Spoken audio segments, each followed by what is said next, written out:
Friends, காலை வணக்கம். Good morning. Price தி Lord. எல்லாரும் எப்படி இருக்கீங்க? இன்றைக்கி கல்யாண நாள், பிறந்த நாள் கொண்டாடுற எல்லாருக்கும் என்னுடைய வாழ்த்துக்கள். இன்றைக்கி ஃப்ரெண்ட்ஸ் என்ன சமையல்னா, வாங்க பார்க்கலாம் என்ன சமையல்னு. சூப்பரான ஒரு சமையல் செய்கிறேன். நீங்களும் வீட்டில் செஞ்சு பாருங்கள், ரொம்ப டேஸ்ட்டாக இருக்கும். இங்கே பாருங்கள் என்ன எடுத்து வச்சுருக்கேன்னு. வாழைப்பழம் எடுத்து வச்சுருக்கேன், ஆனால் பிஞ்சி வாழைப்பழம் இது. இவங்கள தான் இன்றைக்கி சமைக்க போகிறேன். எப்படி சமைக்கிறேன்னு பார்க்கலாம் வாங்க. பாதி வாழைப்பழத்தை என்ன செஞ்சிட்ருக்கிறேன்னா, வாழைப்பழம் ஆனால் பிஞ்சி வாழைப்பழத்தை என்ன செஞ்சிட்ருக்கிறேன்னா பொரிச்சிக்கிட்டு இருக்கிறேன். பாருங்கள், இந்த வாழைப்பழம்ல பிஞ்சி காயை வந்து நல்லா பொரித்து எடுத்துக்கிட்டோம். அடுத்தது பார்க்கலாம். இப்போ அந்த வாழை பிஞ்சி காயை போட்டு, வாழைப்பழ பிஞ்சி காயை போட்டு நம்ம வந்து இப்போ கறி ஆக்க போகிறேன். இதில் வந்து என்ன போட்டிருக்கேன்னா, இடித்த மஞ்சள் போட்டிருக்கேன், வெங்காயம், இஞ்சி பூண்டு போட்டிருக்கேன், அப்புறம் கருப்பில் கடுகு, தாளிப்பு, உப்பு கொஞ்சம் போட்டிருக்கேன். இவங்க நல்லா வதங்கி வரட்டும். அவங்க வெங்காயம் எல்லாமே நல்லா வதங்கிட்டானே நான் ஒரு டொமேட்டோ போட்டிருக்கேன். ஒரு டொமேட்டோவில் பாதி டொமேட்டோ போட்டிருக்கேன். ஏன்னா புளிப்பு வேணுன்றதுக்கு, புளிப்பு குறவாக இருக்கணுன்றதுக்காக இங்கே வந்து ஒரு பழ புளி போடுறேன். இவங்கெல்லாம் போட்டு ஒரு கிண்டுனானே நம்ம வேண்டிய அளவு நம்ம தண்ணி, கறி எவ்வளோ வேணுமோ அவ்வளோக்கு தண்ணி ஊற்றிக்கிறேன் நான். இந்த வாழைக்காய் இருக்குங்களே, இந்த வாழைக்காயை போட்டு, வாழைக்காய் இல்லை இது பழம், ஆனால் பிஞ்சி பழம். இந்த காய் இல்லை, வாழைக்காய் இல்லை, இது வாழைப்பழம் பிஞ்சி பழம். இதில் வந்து நான் வந்து இப்போ ஒரு சமையல் சமைக்கிறேன் பாருங்கள்.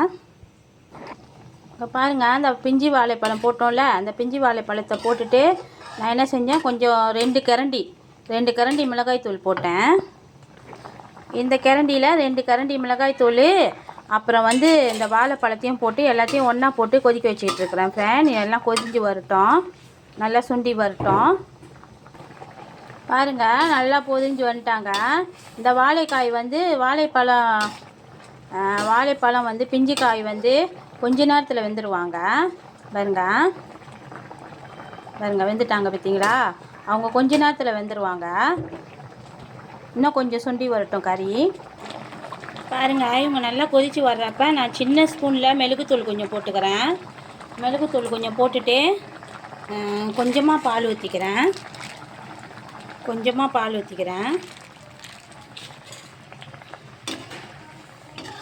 பாருங்கள் எப்படி இருக்காங்கன்ட்டுன்னு. உண்மையிலே ஃப்ரெண்ட் அவ்வளோ டேஸ்ட்டாக இருப்பாங்க ஃப்ரெண்ட். எப்படி தான் சொல்கிறதுன்னு எனக்கே தெரியல, அவ்வளோ டேஸ்ட்டாக இருப்பாங்க இந்த கறி. இந்த குழம்பு வந்து உண்மையிலே செம்ம டேஸ்ட்டாக இருப்பாங்க. பிள்ளைங்களுக்கெல்லாம் செஞ்சு கொடுங்க, ரொம்ப நல்லது. பிள்ளைங்கள்லாம் நல்லா விரும்பி சாப்பிடுவாங்க இந்த மாதிரினா. டெய்லி அசைவமாக சாப்பிட்டுட்டு ஒரு நாளைக்கு சைவமாக சாப்பிடுது ரொம்ப பிடிக்கும் பிள்ளைங்களுக்கு. பாருங்க, பால் ஊற்றினானே கொஞ்சம் நேரத்தில் நான் அடுப்பை அடைச்சிட்டு கொத்தமல்லி இருக்குங்களா, அது கொஞ்சமாக போட்டிருக்கேன். கொத்தமல்லி கொஞ்சம் போட்டுட்டு இந்த பாருங்கள், இந்த ஆலிவ் எண்ணெய் இருக்குல்ல, இந்த எண்ணெய் வந்து நான் கொஞ்சமாக லேசாக ஊற்றுறேன். இவங்க ஊற்றும் போது, இந்த எண்ணெய் போடும்போது வந்து நம்ம போடும்போது வந்து அவங்க அடுப்பு திறந்து கொதிக்கணும்னு அவசியம் இல்லை. இது நார்மலாகவே இப்படி போட்டுடலாம், நல்லாயிருக்கும் சாப்பிடும் போது. பாருங்கள் எப்படி இருக்காங்கன்ட்டுன்னு.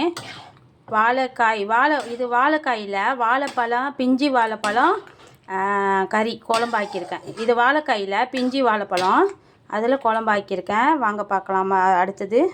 பாருங்கள், கொஞ்சமாக எண்ணெய் ஊற்றி ஒரு வெங்காயம் போட்டு ஒரு சோப்பு மிளகாய் போட்டிருக்கேன்.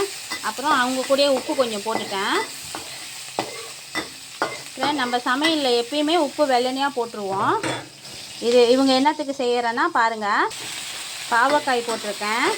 இந்த பாவக்காய் போட்டிருக்கேன் ஃப்ரெண்ட். நான் வந்து இதில் வந்து உப்பு போட்டோ இல்லை எது போட்டோ நான் வந்து கழுவலை, ஆஞ்சிட்டு சுத்தமாக கழுவிட்டு ஆஞ்சி எடுத்துருக்கிறேன். இந்த கசப்பு போக விடாமல் அப்படியே இருக்கட்டோன்னே. ஏன்னா இந்த பாவக்காயில் அந்த கசப்பு தான் டேஸ்ட்டு கொடுக்கும். ஆனால் நீங்கள் இந்த மெத்தடில் செஞ்சு பாருங்கள், அந்த கசப்பு இருக்காது, பிள்ளைங்களும் விரும்பி சாப்பிடுவாங்க. பாருங்கள், பாவக்காய் நல்லா வந்துக்கிட்டு இருக்காங்க. இந்த டைமில் நான் என்ன செஞ்சுருக்கிறேன்னா, அன்னாசி பழம் போட்டிருக்கிறேன் கொஞ்சமாக. இவங்க கூட கொஞ்சமாக அன்னாசி பழம் போட்டிருக்கிறேன். இவங்களும் வெந்து வரட்டும். இவங்க கூடயே அன்னாசி பழம் போட்டு கொஞ்சம் நேரம் வந்துட்டாங்களா, இந்த டைமில் நான் கடுகு கீரை இருக்குல்ல, அந்த கீரையும் போடுறேன் இவங்க கூட. பாவக்காய் சாப்பிடாதவங்க இந்தமாரி செஞ்சு கொடுத்து பாருங்கள், அப்படி விரும்பி சாப்பிடுவாங்க பசங்க. அவங்களையும் நான் கூட போட்டேன். இந்த கீரையும் இவங்க கூடயே நல்லா வெந்து வரட்டும்.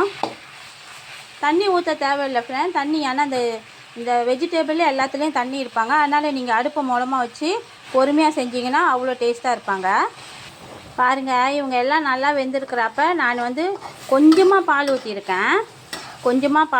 இப்போ இந்த வெஜிடபிள் சாப்பிடும் போது எப்படி இருக்கும் தெரியுங்களா ஃப்ரெண்ட்? புளிப்பு இருக்கும், கசப்பு இருக்கும், இனிப்பு இருக்கும், எல்லாமே அப்படியே மூணும் ஒன்றா கலந்த மாதிரி இருக்கும். அப்போ பிள்ளைங்களுக்கு வந்து அந்த கசப்பு தெரியாது, அவங்க விரும்பி எடுத்து சாப்பிட்ருவாங்க. அவ்வளோ டேஸ்ட்டாக இருக்கும் ஃப்ரெண்ட். இருங்க, இன்னும் ஒரு 5 நிமிஷம் பார்க்கலாம். பாருங்கள் ஃப்ரெண்ட், இன்றைக்கி உள்ள சாப்பாடு என்னென்னா வடித்த புழுங்கரிசி, பாஸ்மதி புழுங்கரிசி சாதம், பிஞ்சி வாழை வந்து பொரிச்சிருக்கேன், அப்புறம் அன்னாசி, அப்புறம் பாவக்காய் கழுகு கீரை போட்டு நல்லா பிரட்டியிருக்கேன் தேங்காய் பால் ஊற்றி, அப்புறம் பிஞ்சி வாழைக்காய் கறி ஆக்கிட்டு இங்கே என்ன வச்சுருக்கிறேன்னா அன்னாசி பழம் வச்சுருக்கிறேன் கொஞ்சமாக. இன்றைக்கி இவ்வளோ தான் எங்கள் வீட்டு சாப்பாடு. உங்களுக்கு பிடிச்சிருந்துச்சின்னா லைக் பண்ணுங்கள், ஷேர் பண்ணுங்கள், மறக்காமல் பெல் பட்டனை அமுத்துங்க ஃப்ரெண்ட். இந்த ரெசிபி உங்களுக்கு எல்லாருக்கும் பிடிச்சிருந்துச்சின்னா தயவுசெய்து உங்கள் ஃப்ரெண்ட்ஸுக்கெல்லாம் அனுப்பி சப்ஸ்கிரைப் பண்ணுங்கள், பெல் பட்டனை கண்டிப்பாக மறந்துடாமல் அமுத்துங்க ஃப்ரெண்ட். ரொம்ப நன்றி, வணக்கம்.